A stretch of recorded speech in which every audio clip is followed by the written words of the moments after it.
Hey guys, I just wanted to make a video to talk to everyone about the Icarus Beta weekend and how I feel about the game so far in its development. After playing about 65 hours, I have a lot of thoughts on things that I predict happening in the future, as well as addressing some of the complaints that people seem to have, and some things that I think maybe need to be changed or maybe were changed too much. So the first thing I want to talk about is the leveling process. If you haven't heard by now, it's a little bit ridiculously easy, because all you really have to do is spend 15 minutes when you first land running around holding the F key and quickly gathering all of the fiber that you can. And then when you fill your inventory completely with fiber, like around 3,500, you click to make bandages. And then while you're crafting bandages, continue to walk around clicking the F key and collecting more fiber. And then on top of that, after the bandages are crafted, you can destroy them and get half the materials back. I tested this on the beta weekend, and it took me 37 minutes to get to level 20 doing that before I even stepped foot away from my ship. That seems to me to be a little silly, so definitely I think there's a problem with the bandage experience, because when you craft something else and get 40 experience and then you craft a bandage and get 400, I think maybe there's a mistake somewhere, like in the amounts that are to be awarded. But in any event, that is a very quick way to level. Definitely needs to be changed. And another thing that I had noticed is the bears. I'm sure everybody noticed the bears. At first they were tearing everybody to pieces, and then people did some cheese. I even kind of jokingly made a video about it, where you could drag them into the water and they float. This was an easy way to kill them at first, but I think once you play around a little bit more, you realize with the hunting mechanics, there's different ways that you can attack that give your shots or attacks different power.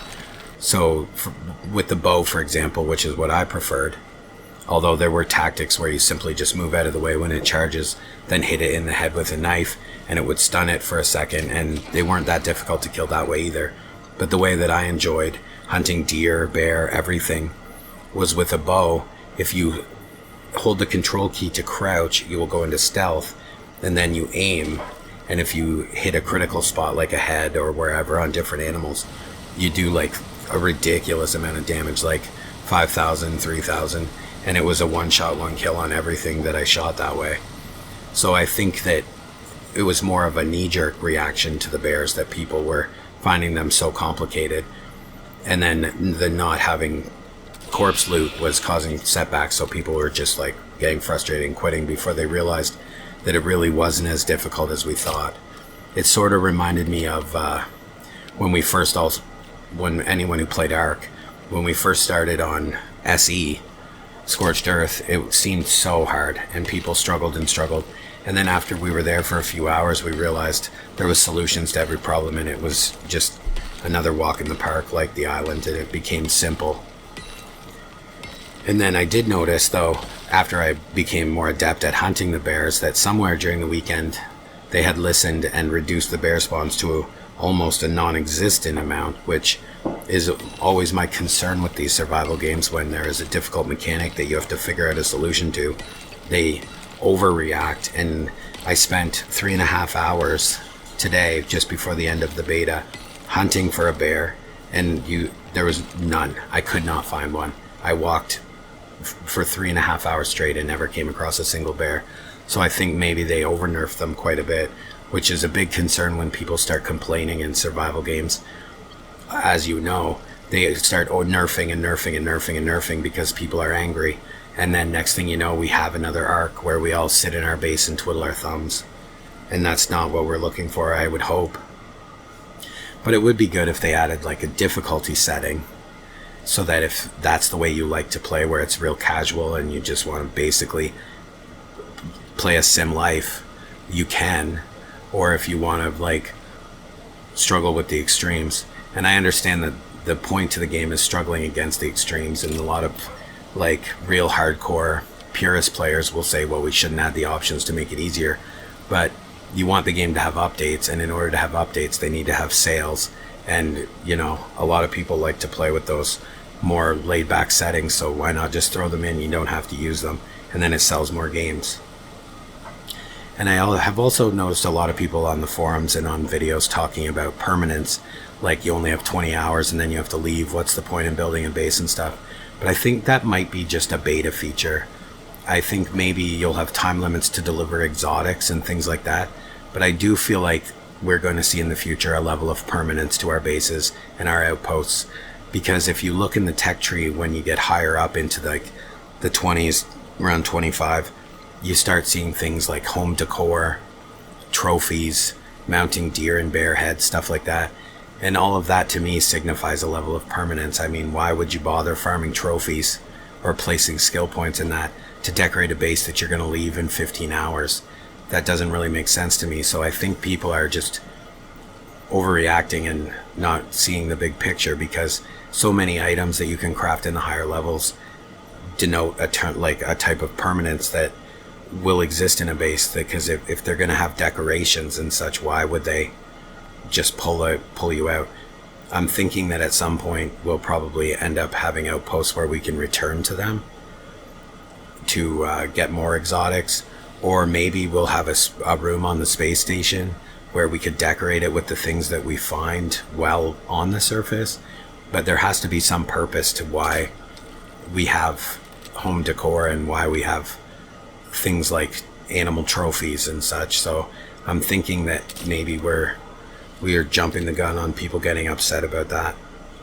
I also am pretty impressed with the cave living aspect of the game, as well as some other neat things that I had tried, where if you hammer out the center of a rock, it actually counted as shelter when you were in a storm, which I found kind of cool. Because I mean, everybody gets stuck in that whole rinse and repeat system of collecting the fiber, building the wooden base, decorating the wooden base, upgrading to stone. It's all about the base, but this game really has a real survival feel when you can get it, like hollow out a stone and just crawl inside of it when you need emergency shelter when you're out exploring. I kind of love that. And as far as the cave building goes, at first it was really difficult because of pneumonia and stuff, but the fact that they reacted so quickly and added a dehumidifier is really impressive to me. That during a beta weekend they're making live changes as they're getting feedback, which is unheard of in this day and age. Sometimes we go months without hearing from game devs, and it's really disappointing, but this team seems to be right on the ball and hitting it every time, like almost real time, which is really impressing me and has me hopeful for this game's future. And I just want, like, everything about it I just really liked. I understand that the graphics are pretty demanding, and hopefully they add some ability to tone down the settings, but overall it's a fantastic game. A lot of people's complaints are really just things that can be addressed by learning the mechanics of the game, using the tools that they're given to survive. Like in the beginning of the beta, and I'm sure everyone knows now, for an example, everybody was really upset about the oxidizer, and I had talked about that already. It's an unnecessary thing. It's cool to have, and it makes life a lot easier, and it's way more efficient to use for oxidate to oxygen consumption, but it's not necessary. Managing your oxygen I found to be very simple. When you're out and you're starting to run low, just throw like 50 oxidate into your helmet and it buys you like another 45 minutes. It's not a complicated thing at all. Like the whole game itself is really good if you apply things. Like if you want to go out and hunt and you're feeling a little bit weak, you have to go into the solo tree and you can double your hit points. You can make yourself stronger, faster, and give yourself more survival ability. If you're playing in a group, you can have people assigned as the builder and the gatherer and the cook. It really works out well. I especially like the feeling that you are at risk all the time. I feel like they maybe over-nerfed the storms throughout the weekend. That's what I was trying to get to. When the beta first began, I felt like I was playing whack-a-mole in my base, I guess is the best way to describe it, because you would get a medium windstorm and the roof would be blowing off, and it was wood, it wasn't thatch, which should be a little bit stronger, but it was getting just destroyed, and I would have to continually hammer, and at the frequency of the storms, I felt like I couldn't leave my base, which was a bit of a pain. And now it's almost like it doesn't take damage during a storm, which maybe it was a bit of too much tuning.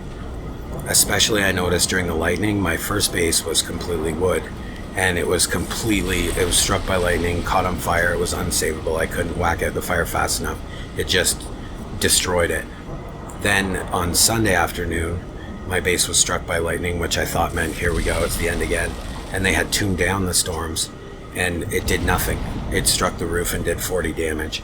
And I don't know if that was them tuning the storms down, or if I just got really unlucky with the first strike and really lucky with the second. I'm not entirely sure, but it seems like a pretty drastic difference. And you do want the storms to be a threat, but you want it to be a manageable threat where you can still go out and play the game. I think probably the best solution would not be to nerf the storms, but to spread them out so that you are getting storms a lot less frequently, so then you don't feel like I better not leave the base. But I think this game is going to have a lot to offer, and it's going to be pretty exciting. It's really refreshing to see a development team that is reacting so quickly and making changes. I just hope that they don't over-nerf things and change things and make them too easy to appease people who aren't taking the time to actually learn how to play. And I don't mean that at all in a derogatory or mean way. I just mean they log in, they die a couple times, and then they're like, screw this game. I played Ark for 4 years. I know how to play survival games, and this is stupid, and then they quit. It's a completely different game. As much as we want to compare it to Ark or Conan or Rust or DayZ or anything, it's a completely different game, much like Scum. Scum is probably one of the most punishing games I've ever played, and it is a really, really fun game, and I think this could offer the same sort of challenge as well as reward.